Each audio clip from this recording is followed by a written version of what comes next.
warahmatullahi wabarakatuh. Berjumpa lagi dengan saya Firdaus.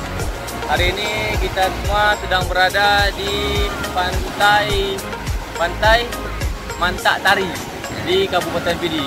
Jadi kawan-kawan bisa lihat sana tadi cukup banyak orangnya.